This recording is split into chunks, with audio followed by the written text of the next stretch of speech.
Hello friends, I am Vikas Tomar, Faculty of Banking and Economy in KD Campus Private Limited, New Delhi. Earlier, I was also worked with many prestigious institutes like Career Power, Bankers Adda, Mahindras, Pioneer, so many more. दोस्तों, मैंने अपना YouTube channel start किया है। Earlier आपने अगर मेरी videos देखी हों तो जहां मेरा मेन ऑब्जेक्टिव है कहीं ना कहीं उन लोगों को हेल्प करना जो फाइनेंशियली वीक हैं या जो मुझसे पहले पढ़ चुके हैं या मुझसे पढ़ना चाहते हैं, किन्हीं भी कारणों से मेरी क्लासेस को ज्वाइन नहीं कर पा रहे हैं। डोंट वरी गाइस, मैं आपको एकदम up to date latest data दूंगा जो बहुत ही ज्यादा यूजफुल रहेगा आपके आने वाले बैंकिंग और इकोनॉमिक एग्जाम्स के पॉइंट ऑफ व्यू से। चाहे एसएससी हो, चाहे रेलवे हो, चाहे बैंक पीओ हो, इंश्योरेंस हो, कुछ भी सर। तो अब तक हमने पिछले जितने भी वीडियोस थे उसमें हमने सारे इंडियन बैंकिंग सिस्टम के बारे में बात की, बैंक के बारे में बात की। तो जो नए लोग हैं जिन्होंने अब तक वो वीडियोस नहीं देखी तो सर जाके आप देख सकते हैं। आपको आगे जो वीडियोस चाहिए तो आप प्लीज इस चैनल को सब्सक्राइब जरूर कर लें, यही मेरी आपसे रिक्वेस्ट है। और बाकी मैं आपको वन बाई वन सारे वीडियोस एक प्रॉपर सीरीज में आपको अपलोड करूंगा, सारी वीडियोस प्रोवाइड कराऊंगा एकदम लेटेस्ट और ऑथेंटिक डेटा के साथ, जिसको पढ़ने के बाद, यहाँ से नोट्स बनाने के बाद आपको किसी भी किताब, किसी के भी नोट्स पढ़ने की जरूरत नहीं होगी, प्री से लेकर up to the interview level तक। तो गाइस, आज का अगला टॉपिक हम स्टार्ट करते हैं, दैट इज आरबीआई। बट उससे पहले आपसे रिक्वेस्ट है, आप गूगल पे सर्च करें या यूट्यूब पे जाएं, कौन बनेगा जीएस पति। फर्दर वीडियोस देखने के लिए चैनल को सब्सक्राइब जरूर करें, रेड कलर का बटन होगा, उस पर जाके आप एक बार अपनी ईमेल आईडी उससे लॉगिन करने के लिए बोले तो प्लीज लॉगिन कर लीजिए। उससे फायदा ये होगा आपको फर्दर नोटिफिकेशंस मिलते रहेंगे। तो लेट्स स्टार्ट। तो जनरल अवेयरनेस यानी कि सामान्य सचेतता एक सेक्शन है, होता है सर, हर एग्जाम में कॉमन होता है। इसमें मोस्ट इंपॉर्टेंट टॉपिक, क्योंकि सर इकोनॉमी का जो बेसिक पिलर्स में से एक है, that is reserve Bank of India. दोस्तों, आज बात करते हैं रिजर्व बैंक ऑफ इंडिया के बारे में। एक छोटा सा इंट्रोडक्शन अगर देखें रिजर्व बैंक ऑफ इंडिया का, तो बेसिकली सर इसके एस्टेब्लिशमेंट के लिए ब्रिटिश जो गवर्नमेंट थी उस समय, या ब्रिटिश शासन था, ब्रिटिश एरा जो रहा, उन्होंने एक कमेटी बुलाई थी सर ब्रिटेन से, जिसको कहते थे Hilton Young commission, because Hilton young उस कमेटी के चेयरमैन थे। और इस कमेटी को रॉयल कमीशन के नाम से भी जाना जाता है। और इसी कमेटी के रिकमेंडेशन के बाद आरबीआई का एक्ट क्रिएट हो पाया 1934 में, और फाइनली आरबीआई एस्टेब्लिश हुई 1935 ऑन 1 अप्रैल।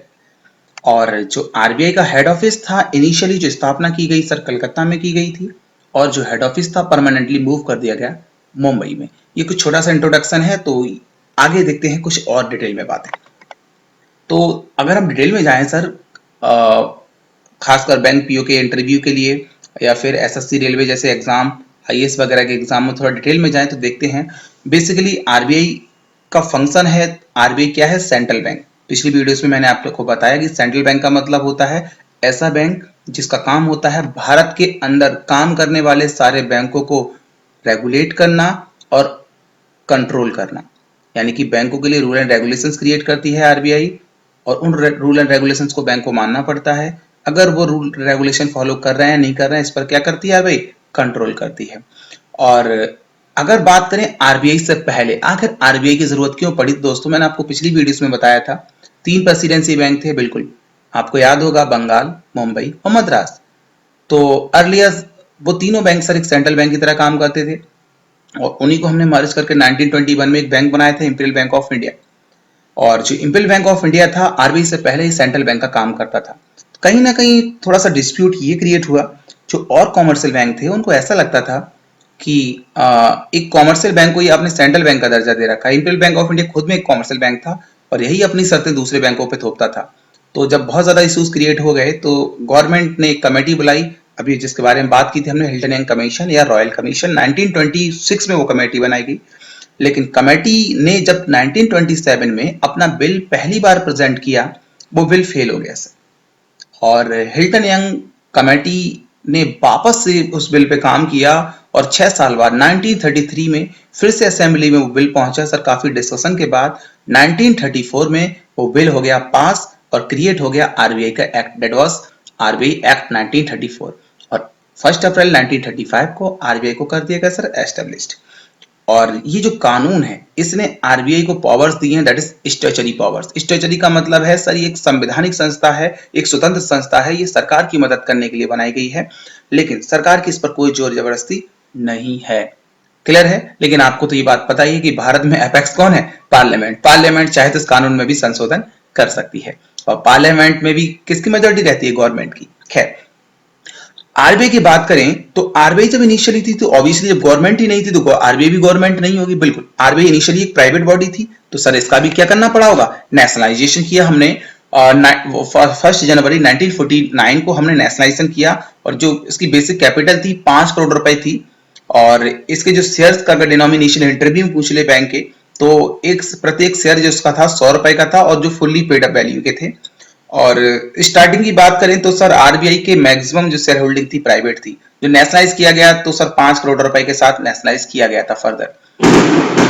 अब बात करते हैं सर इंडिपेंडेंस से पहले, मैंने अभी आपसे बात की तो एक सब कानून बनाया गया RBI Reserve Bank of India को नेशनलाइज करने के लिए। Reserve Bank transfer to public ownership act 1948 और आरबीआई को क्या कर लिया गया? प्राइवेट शेयर होल्डर से सरकार ने अपने अंडर ले लिया, यानी कि आरबीआई को कर दिया गया नेशनलाइज्ड। ओके, यानी कि आरबीआई नेशनलाइज कब मानी जाएगी? तो ऑब्वियसली आरबीआई नेशनलाइज हुई 1949 में और डेट कौन सी थी सर? 1 जनवरी 1949। और आरबीआई ने 1949 से कैसे वर्क करना शुरू कर दिया? As a government owned. Okay, खैर अब कुछ ज्ञान की बात समझ लीजिए। ज्ञान की बात ये बता दूं आपको, इंटरेस्टिंग फैक्ट है, आरबीआई भारत के सेंट्रल बैंक के अलावा 2 अन्य देशों का भी सेंट्रल बैंक रह चुका है। बिल्कुल सर, आरबीआई पाकिस्तान का सेंट्रल बैंक रहा था 1948, यानी कि जून 1948, जब तक कि जो सेंट्रल बैंक ऑफ जो पाकिस्तान का खुद का कोई सेंट्रल बैंक एस्टेब्लिश नहीं हो गया।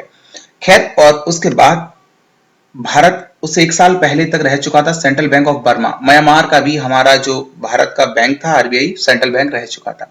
खैर, फिलहाल तो भारत के लिए काम करता है। आगे बात करते हैं सर।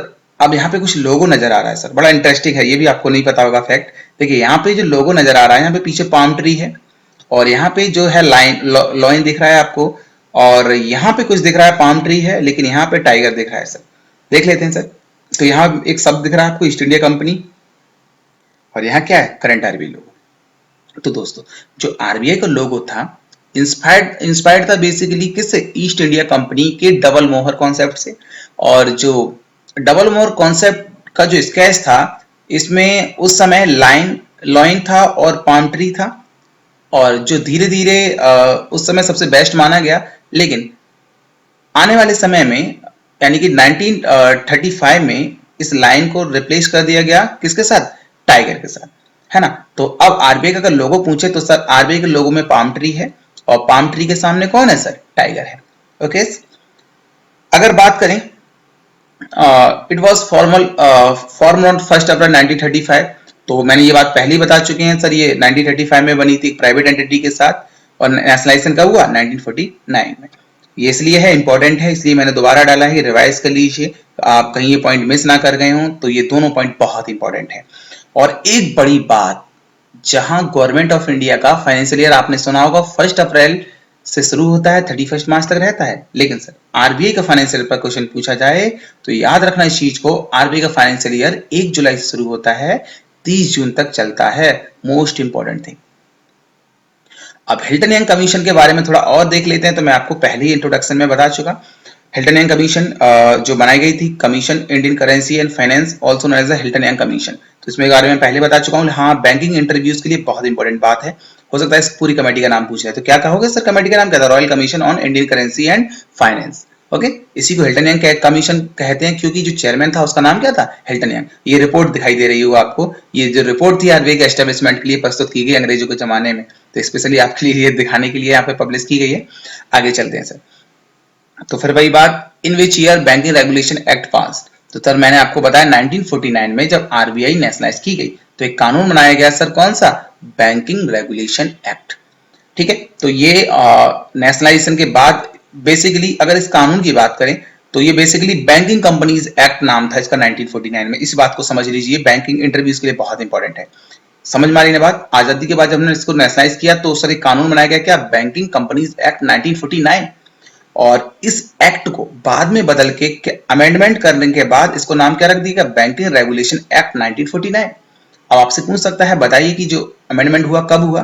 तो banking regulation amendment act 1965 gave to extend the power to Reserve Bank of India, India central banking authority, यानी कि और भी ज्यादा पावर्स मिल गई आरबीआई को एक सेंट्रल बैंक की तरह भारत के। क्लियर है? आगे चलते हैं। अब बात करते हैं sir most important, how many offices of RBI. अगर सर ऑफिसेस की बात करें तो हेड ऑफिस मुंबई में है। अर्लियर आपको मैंने बताया था कलकत्ता में था। 1937 में अंग्रेजों ने हेड ऑफिस ट्रांसफर कहां कर दिया? मुंबई में। तो अभी हेड ऑफिस कहां है? मुंबई। अगर हम बात करें सर लोकल ऑफिसेस होते हैं इसके चारों महानगरों में है, दिल्ली, मुंबई, चेन्नई, कोलकाता। इसके अलावा अन्य ऑफिस भी हैं जिसमें रीजनल ऑफिस, सब ऑफिस यानी कि कुल मिलाकर अन्य ऑफिस हैं वो हैं 31, है ना। तो यहाँ पे जो मैंने स्टार लगाया है इसको क्लासीफाई कर दिया गया है। 90 रीजनल ऑफिस हैं, 9 सब ऑफिस हैं और 3 अन्य ऑफिस हैं। खैर आगे चलते हैं। और अगर बात करें ओरिजिनली हेडक्वार्टर कहाँ था, तो ये बात अभी मैंने पीछे बोल दी कि शुरुआत में कहाँ था? कलकत्ता में था। और 1937 में कहाँ पहुंच गया सर? शहीद भगत सिंह मार्ग मुंबई में एस्टेब्लिश कर दिया गया। Most important, board of directors in RBI. Basically question पूछ सकता है how many board of directors in RBI. तो guys there are 21 board of directors in RBI, जिसमें एक होता है गवर्नर जो है इस समय मिस्टर उर्जित पटेल। 4 होते हैं डिप्टी गवर्नर जिसमें एनएस विश्वनाथन, ये जुलाई में बने थे। आर गांधी, ये सबसे पुराने हैं इन डिप्टी गवर्नर्स में। एसएस मुंद्रा, और ये मोस्ट इंपॉर्टेंट हो सकते हैं आपके लिए, बिरल वी आचार्य, क्योंकि सर ये अभी हाल में ही बने हैं क्योंकि इन्होंने जगह ली है किसकी? उर्जित पटेल जी की। जो उर्जित पटेल जी आरबीआई के गवर्नर बने तो ये प्लेस खाली हुआ था, तो बिरल वी आचार्य। तो इसको हम ऐसे रख सकते हैं याद की वायरल हो गया आचार और उसको क्या बना दिया? आरबीआई का डिप्टी गवर्नर। तो गाइस ये पांचों नाम आपको याद होने चाहिए। इसके अलावा 4 सदस्य आते हैं लोकल बोर्ड से। कौन से लोकल बोर्ड्स? मुंबई, चेन्नई, कोलकाता, नई दिल्ली। और 2 मेंबर्स सीधे आते हैं फाइनेंस मिनिस्ट्री से, और 10 मेंबर्स को डिफरेंट डिफरेंट सेक्टर से नॉमिनेट करती है गवर्नमेंट ऑफ इंडिया। टोटल कितने हो गए? 21 मेंबर्स। अब थोड़ा सा सर जब ऑफिशियल्स आए तो देख लेते हैं उर्जित पटेल जी की प्रोफाइल के बारे में। उर्जित पटेल जी का नाम है उर्जित रविंद्र पटेल और ये भारतीय अर्थशास्त्री हैं। बेसिकली इनका जन्म केन्या में हुआ था और हाईली क्वालिफाइड हैं। अगर इनकी एजुकेशन क्वालिफिकेशन जाके आप सर्च कर सकते हैं गूगल पे। जो इस समय गवर्नर हैं और कौन से नंबर के हैं? 24वें नंबर के गवर्नर बने आरबीआई के। कब से? सितंबर 2016 से। और इससे पहले इन्होंने रिप्लेस किसको किया? आपको पता होना चाहिए, रघुराम गोविंद राजन। अब बात आती है टेन्योर की, तो नॉर्मली जो आरबीआई के गवर्नर का टेन्योर होता है सर 5 साल तक हो सकता है, और लेकिन अब तक भारत के इतिहास में देखा जाए 3 साल तक ही आरबीआई के गवर्नर एक एवरेज टाइम रहा है। बेसिकली 3 साल के बाद गवर्नर को रिप्लेस किया जा सकता है। मतलब 3 साल के बाद सरकार की इच्छा रहती है कि उस गवर्नर के जो कार्यकाल है उसको आगे बढ़ाया जाए या फिर किसी दूसरे को मौका दिया जाए। और ये कार्यकाल 3 साल से कब तक बढ़ाया जा सकता है? 5 साल तक के लिए। क्लियर है? ये पहले आरबीआई के कौन थे? डिप्टी गवर्नर थे। और इनका बहुत बड़ा अचीवमेंट है इंडिया की इकोनॉमी में। इन्होंने सर मॉनेटरी पॉलिसी पर काम किया है, इकोनॉमिक पॉलिसीज पर रिसर्च की है, स्टैटिक्स पे काम किया है, इंफॉर्मेशन मैनेजमेंट हो गया, deposit insurance, communication and right to information. जो आरबीआई से रिलेटेड जितने भी बड़े बड़े इनिशिएटिव्स थे कहीं ना कहीं उर्जित पटेल जुड़े रहे। कई सारी कमेटीज की भी इनको रिस्पॉन्सिबिलिटीज दी गई। लेकिन तो नरेंद्र मोदी गवर्नमेंट ने इनको एक अपॉर्चुनिटी दी और इन्होंने 4 सितंबर 2016 को रिप्लेस किया रघुराम गोविंद राजन को। कुछ ज्ञान की बातें, एसएससी और रेलवे जैसे एग्जाम्स के लिए बहुत इंपॉर्टेंट है और बैंकिंग के इंटरव्यू के लिए इंपॉर्टेंट है। एग्जाम में तो नहीं पूछेगा बैंकिंग के, लेकिन हाँ इंटरव्यू में तो सर आपको पता होना चाहिए। आरबीआई के पहले गवर्नर कौन थे? तो सर अंग्रेज थे जिनका नाम था सर ओसबॉर्न स्मिथ। और फर्स्ट इंडियन गवर्नर कौन थे आरबीआई के? तो जो थे सर सीडी देशमुख। ऐसे ही पूछ सकता है कि आरबीआई के कौन से नंबर के थे? तो ये 3रे नंबर के गवर्नर थे आरबीआई को, भारत के पहले थे। अगर पूछ ले कि एकमात्र महिला यानी कि पहली महिला डिप्टी गवर्नर आरबीआई की कौन बनी, तो 2003 में थी लेडी जिनका नाम था केजी उदेशी। और first deputy governor of reserve Bank of India, तो सर ये भी अंग्रेज होगा ऑब्वियसली, जेम्स बी टेलर। तो ये कुछ फैक्ट्स हैं आपको पता होने चाहिए वनडे एग्जाम्स के पॉइंट ऑफ व्यू से। Most important functions of RBI. पहला फंक्शन है sir to formulate monetary policy, Bharat की मौद्रिक नीति को तैयार करना। दूसरा है टू इश्यू करेंसी, भारत में मुद्रा जारी करना। तीसरा है to manage foreign exchange, Bharat में विदेशी मुद्रा का जो भंडार है, विदेशी व्यापार है, उसको मैनेज करने की रिस्पॉन्सिबिलिटी आरबीआई के पास है। To act as banker of all banks, सारे बैंकों के बैंकर के तौर पर कार्य करना भी रिस्पॉन्सिबिलिटी आरबीआई की है। और to act as the banker to the government of India, सरकार के बैंक के तौर पर भी काम आरबीआई करती है। To act as the lender of last resort, यानी कि बैंकों के अंतिम घड़ी का बैंक, तो वो भी कौन है? आरबीआई। और भारतीय बैंकिंग प्रणाली को रेगुलेट करने की जिम्मेदारी किसकी? आरबीआई की। और देश के अंदर डेवलपमेंट फंक्शंस को रन करने की जिम्मेदारी किसकी? आरबीआई की। तो आगे चलते हैं, जरा डिटेल में कुछ देख लेते हैं इनके बारे में। मॉनेटरी अथॉरिटी, तो मॉनेटरी अथॉरिटी क्या है? तो इससे जस्ट अगला टॉपिक होगा मॉनेटरी पॉलिसी, उसमें हम बहुत डिटेल से पढ़ेंगे। तो बेसिकली ये फॉर्मुलेट करती है, इंप्लीमेंट करती है, मॉनिटर करती है भारत में जो करेंसी, जो मनी सप्लाई है उसके लेवल को, क्योंकि एक लेवल से अगर लिक्विडिटी ज्यादा हो जाती है तो मार्केट में इन्फ्लेशन आ सकती है, महंगाई आ सकती है, और एक लिमिट से कम लिक्विडिटी हो गई तो डिफ्लेशन आ सकती है। और ज्यादा लिक्विडिटी मार्केट में बढ़ेगी तो सर ऑब्वियसली स्थिति बहुत ज्यादा खराब हो जाएगी, कम होगी तो भी खराब होगी। तो इसके लिए एक टॉपिक देखेंगे हम इन्फ्लेशन, तब मैं आपको समझा पाऊंगा। क्लियर है? तो यहाँ में ऑब्वियसली इसका मतलब क्या होता है? प्राइस स्टेबिलिटी लाने के लिए और मार्केट में एक एडुकेट फ्लो बना रहे पैसे का, जिससे कि क्रेडिट दे पाए उन सेक्टर्स को जो कहीं ना कहीं देश के डेवलपमेंट में क्रूशियल रोल प्ले करते हैं, प्रोडक्टिविटी के सेक्टर में। आगे देखते हैं दोस्तों, अगला फंक्शन था हमने कि regulator and supervisor of the financial system. तो ऑब्वियसली तो सर भारत का सारा फाइनेंशियल सिस्टम और बैंकिंग सिस्टम को पूरी तरह से रेगुलेट कौन करता है? आरबीआई। अब बात आती है कि फॉरेन एक्सचेंज को कैसे रेगुलेट कर सकता है? तो सर एक कानून है भारत में विदेशी व्यापार को रेगुलेट करने के लिए, फॉरेन एक्सचेंज मैनेजमेंट एक्ट 1999 में ये कानून क्रिएट हुआ सर, और 2000 से पूरे देश में लागू हो गया। इससे पहले सर इसी का नाम था फेरा, यानी कि फॉरेन एक्सचेंज रेगुलेशन एक्ट। अब बात करते हैं, मुद्रा जारी करने का एकमात्र अधिकार आरबीआई के पास है। आरबीआई तय करती है कब कितने करेंसी जारी होनी है, चाहे नोट्स हो चाहे सिक्के हो, डिसाइड करेगी आरबीआई। अगर प्रोडक्शन की बात करें तो सर नोट्स की बात करें तो 2 रुपए से ऊपर के सारे नोट भारत में आरबीआई बनाती है, और सारे सिक्कों का उत्पादन सरकार करती है, लेकिन सरकार उतने ही सिक्के बनाएगी जितनी आरबीआई उनको ऑर्डर देगी। क्लियर है? और भारत में जो भी करेंसी सर्कुलेशन में फिट होती है वो चलते हैं, बाकी को क्या कर दिया जाता है? जला दिया जाता है, नष्ट करके उन्हीं नंबर की नई करेंसी जारी कर दी जाती है। क्लियर है? तो ये छोटे छोटे पॉइंट्स आपको पता होने चाहिए। तो इश्यू करती है करेंसी, और करेंसी को नष्ट करती है, प्रिंट करती है। ऑब्वियसली इसका एक ही ऑब्जेक्टिव है कि मार्केट में प्रॉपर मनी का फ्लो बना रहे, अच्छी क्वालिटी के। डेवलपमेंट रोल प्ले करती है, बिल्कुल सर देश में डेवलपमेंट में आरबीआई का बहुत बड़ा रोल है, आप देख सकते हैं। और सरकार के बैंक के तौर पर काम करेगी, सरकार के लिए मर्चेंट बैंकिंग फंक्शंस करती है, कई सारी सरकार की सिक्योरिटीज को भी बेचती है ना। तो मर्चेंट का मतलब हो जाता है सर ऐसा इंस्टीट्यूट जो अपनी खुद की सर्विसेज के साथ कंसल्टेंसी सर्विसेज भी देता हो। मतलब ये आरबीआई तो है ही है, सरकार के लिए बहुत सारी सरकारी गवर्नमेंट सिक्योरिटीज मार्केट में बेचती है, कई सारे वर्क करती है गवर्नमेंट के लिए। आगे है सर बैंक और टू बैंक्स, ऑब्वियसली तो सारे जितने भी बैंक हैं आरबीआई के अंडर हैं, और सारे बैंक कैसे होंगे? शेड्यूल्ड बैंक होंगे। अब बात करते हैं सब्सिडरीज ऑफ आरबीआई, यानी कि सहायक आरबीआई के बॉडी के पार्ट्स। तो दोस्तों अभी आरबीआई की बॉडी के 3 पार्ट्स हैं।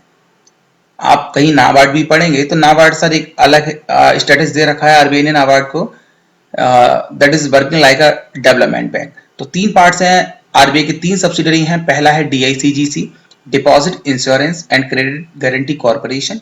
दूसरा है नेशनल हाउसिंग बैंक, और अगला है भारतीय रिजर्व बैंक नोट मुद्रण प्राइवेट लिमिटेड। जरा इनके बारे में देख लेते हैं सर। डीआईसीजीसी बहुत इंपॉर्टेंट है एग्जाम्स के पॉइंट ऑफ व्यू से। डीआईसीजीसी नाम से पता चल रहा है डिपॉजिट इंश्योरेंस, डिपॉजिट्स का क्या करती होगी? इंश्योरेंस। और जो क्रेडिट्स होते हैं उनकी क्या रहती है? बैंकों को गारंटी देती है। आगे देखते हैं, कुछ क्वेश्चंस बन सकते हैं इंटरव्यू में, एग्जाम्स में। बात आती है सर कि डीआईसीजीसी के तहत इंटरव्यू में कॉमन पूछा जाने वाला क्वेश्चन है सर बैंक में कि किस किस को कवर किया जाता है? सारे कॉमर्शियल बैंक, ठीक है, और सारी वो ब्रांचें जो विदेशी बैंकों की भारत में हैं, और इसके अलावा लोकल एरिया बैंक, आरआरबी, ये सारे बैंक किसके अंदर आते हैं? डीआईसीजीसी के अंदर आते हैं। तो लिखा है अगला question, what does the DIGC insure, करती क्या है इंश्योरेंस? तो सर ये बात आपको समझ लीजिए, होता क्या है, in the event of bank failure, अगर कोई बैंक फेल हो जाता है तो डीआईसीजीसी क्या करेगी? प्रोटेक्ट करेगी जो जमाएं बैंक के अंदर पब्लिक ने कर रखी हैं। तो DICGC चाहे वो सेविंग में हो के रूप में हो, फिक्स के रूप में हो, करंट के रूप में हो, रिकरिंग के रूप में हो, कुछ भी हो सर, उन अकाउंट में क्या करेगी, उनको इंश्योर करेगी और पब्लिक का जो पैसा उनको वापस देगी। कितना पैसा वापस देगी ये भी इंपॉर्टेंट है, ठीक है। तो deposit of foreign governments, deposit of central state government, interbank deposit, deposit of the state land development banks, ये कहीं पे भी जो पैसा जमा है उन सबका क्या करेगी सर, इंश्योरेंस करेगी। अब क्वेश्चन आता है कि ये क्वेश्चन लास्ट ईयर पीओ में पूछा गया, what is the maximum deposit amount insured by the DICGC। तो याद रखना सर, 1 लाख रुपए तक का मैक्सिमम अमाउंट, चाहे प्रिंसिपल के फॉर्म में हो चाहे इंटरेस्ट के फॉर्म में हो, कि तक का इंश्योरेंस कौन करती है, DICGC। आगे है DICGC just insure the just principal on a account of both principal और इंटरेस्ट। अगर बात करें तो सर DICGC बेसिकली दोनों पे काम करती है, मैंने अभी आपको बता दिया। और जो मैक्सिमम है 1 लाख रुपए, और हेड ऑफिस इसका है सर मुंबई में, पता होना चाहिए। और इसके चेयरमैन इस समय कौन है, R गांधी। आगे है NHB के बारे में सर, मैंने अर्लियर एक वीडियो बनाई थी, डेवलपमेंट बैंक्स इन इंडिया, उसमें बहुत डिटेल में मैंने इसके बारे में बात की, तब भी मैं इसके बारे में थोड़ा सा बता देता हूं सर। इसका नाम है, फुल फॉर्म है नेशनल हाउसिंग बैंक, और बेसिकली ये होली ओन्ड सब्सिडरी है RBI की, और इसका एस्टेब्लिशमेंट हुआ था 9 जुलाई 1988, और इसके लिए कानून बनाया गया था नेशनल हाउसिंग बैंक एक्ट 1987। इसका हेड ऑफिस नई दिल्ली में ही है, और ये बेसिकली लोन्स प्रोवाइड कराती है, रिफाइनेंस फैसिलिटी देती है बेसिकली। और फाउंडेशन आपको पता है कि याद रखनी है बातें छोटी छोटी। आगे सर लास्ट है भारतीय रिजर्व बैंक नोट मुद्रा प्राइवेट लिमिटेड। अगर बात करें, RBI की एक सब्सिडरी है, ये भारत में बैंक नोट्स बनाने की RBI के लिए एक तरह से काम करती है, और इसकी एस्टेब्लिशमेंट 1995 में हुई, और इसकी भारत में 2 प्रेसेस हैं, एक मैसूर में है, एक सालबोनी में है। अब बात करते हैं सर कुछ इंडियन करेंसी के बारे में, कुछ इंपॉर्टेंट फैक्ट्स जो आपको पता होने चाहिए। अगर हम बात करें, इंडियन रुपी का जो साइन है कुछ इस तरह से है, आपने देखा होगा, और ये एक ऑफिशियल करेंसी है भारत की। और ये साइन कब से अडॉप्ट किया गया सर, 2010 में अडॉप्ट किया गया। और ये जो साइन जो बेसिकली बना कैसे है, कुछ इस तरह से इसका कॉम्बिनेशन है, देवनागरी का शब्द है रा, और एक लैटिन कैपिटल लेटर है R without its vertical bar, है ना। तो इस तरह से इन दो को मिला के बनाया गया है, और डिजाइन किया था D उदय कुमार, ये IIT बॉम्बे के एक स्टूडेंट थे, तो इन्होंने डिजाइन किया था, RBI ने कोटेशंस मांगी थी, तो उनकी ये डिजाइन को सिलेक्ट किया गया। बाद में कुछ लोगों ने ऑब्जेक्शन भी उठाए, मामला कोर्ट में भी गया, लेकिन फाइनली यही अप्रूवल जो था वही फाइनल रहा।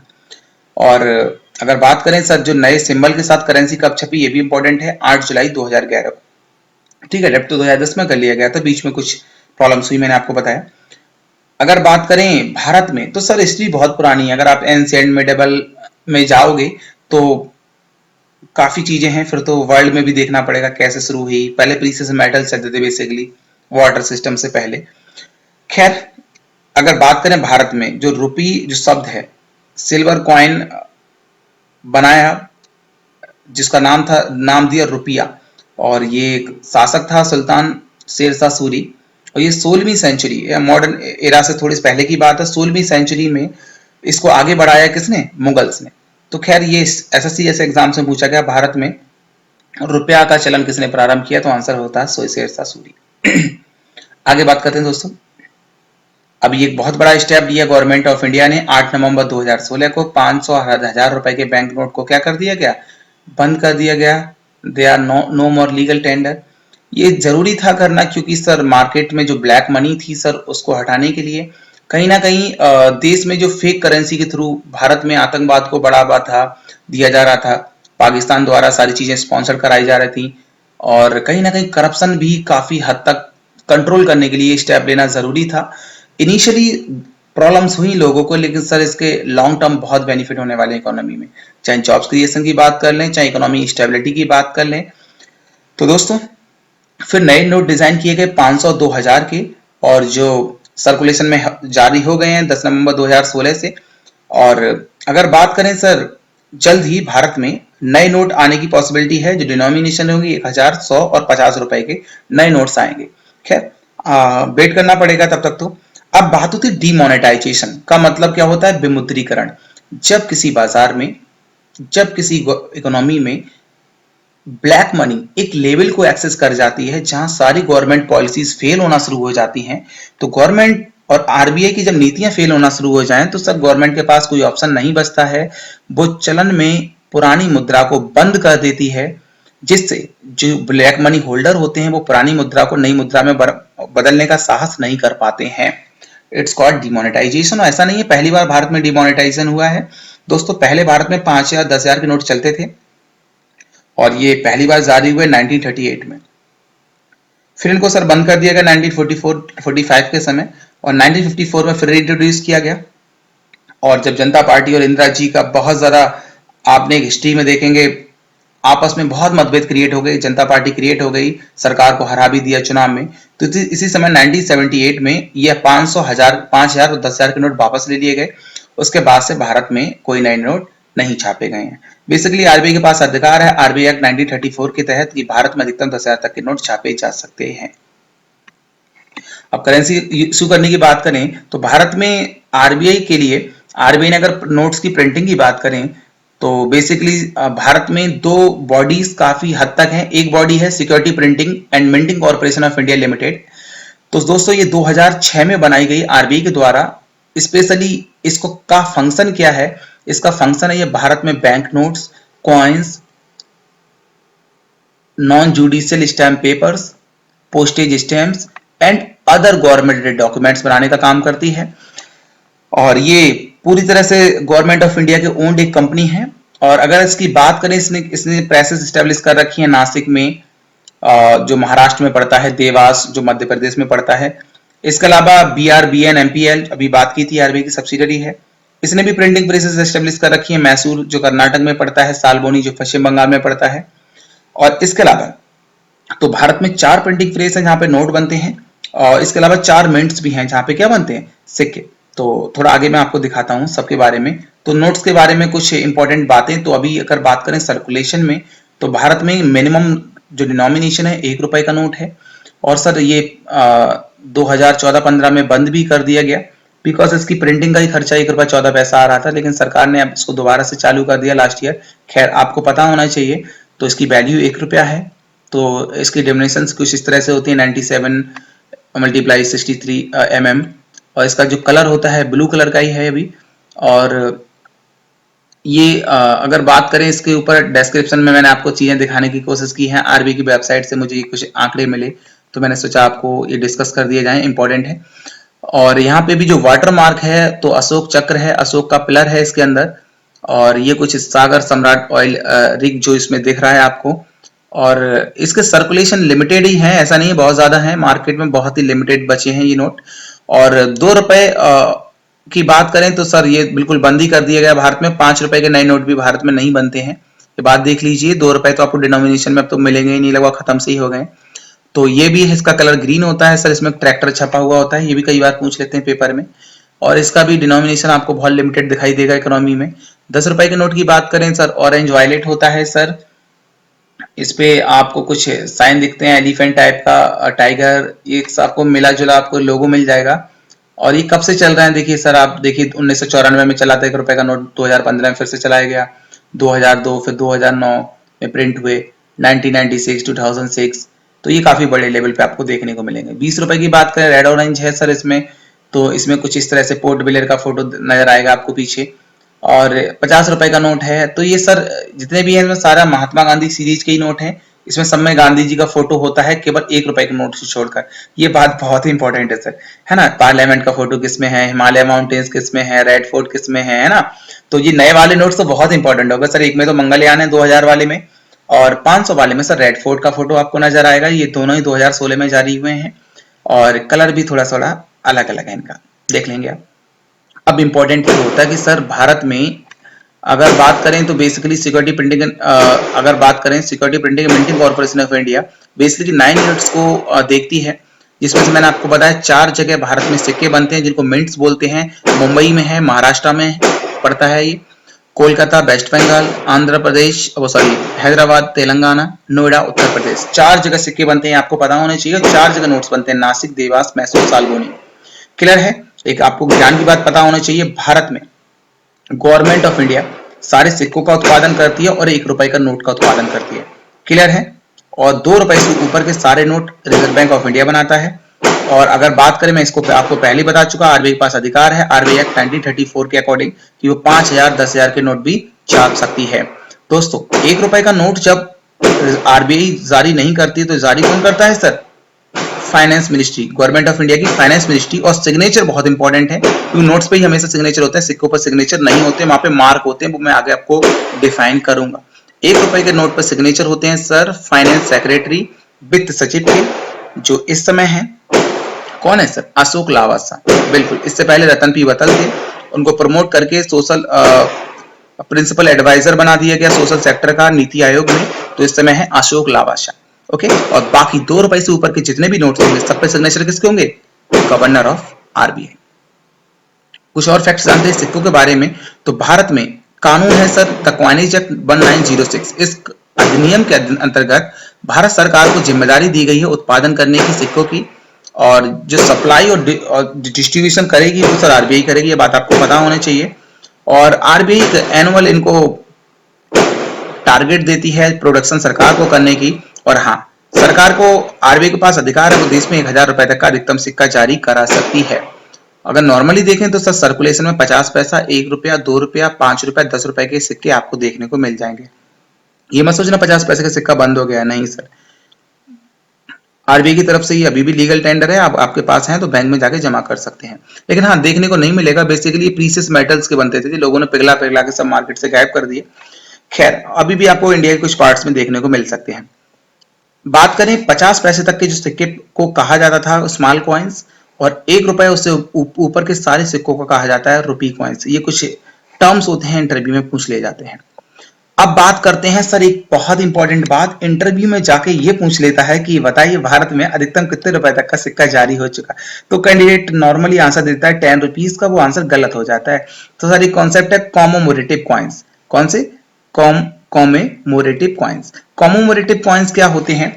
अगर इसकी बात करें शुरुआत तो 1964 में की गई, और अगर बात करें जब जवाहरलाल नेहरू की डेथ के बाद के समय ये किया गया उनको सम्मान देने के लिए। बेसिकली अगर बात करें इन कॉइन्स की तो ये 5 पैसा 10 से लेकर 10 रुपए तक के इशू हो चुके हैं पहले। लेकिन आपको कुछ नए हर साल फैक्ट्स पता होना चाहिए, क्योंकि ये नॉर्मली इशू क्यों होते हैं तो समझ लीजिए। ये बेसिकली सर स्मृति चिन्ह के रूप में होते हैं, सम्मान देने के लिए होते हैं, और ये बड़ी बड़ी जो फेमस पर्सनालिटी होती हैं उनकी, या कह सकते हैं कि जन्म दिवस के उपलक्ष्य पर या मरण दिवस के उपलक्ष्य पर ही, या रेयर केसेस होते हैं उन केसेस पे जारी किए जाते हैं गवर्नमेंट ऑफ इंडिया के द्वारा, कहीं ना कहीं समाज में सोशल मैसेज देने के लिए। जैसे अभी इस साल की बड़ी घटनाएं बताऊं, लास्ट ईयर इंटरव्यू में क्वेश्चन बच्चे से पूछा गया कि मैक्सिमम कितने रुपए तक का जारी किया जा चुका है। तो उसी साल सर इंटरव्यू से 2-3 महीने पहले सरकार ने रविन्द्रनाथ टैगोर की 150वीं जयंती पर 150 रुपए का सिक्का जारी किया था। इस बार तो सरकार ने 2 सिक्के जारी किए थे।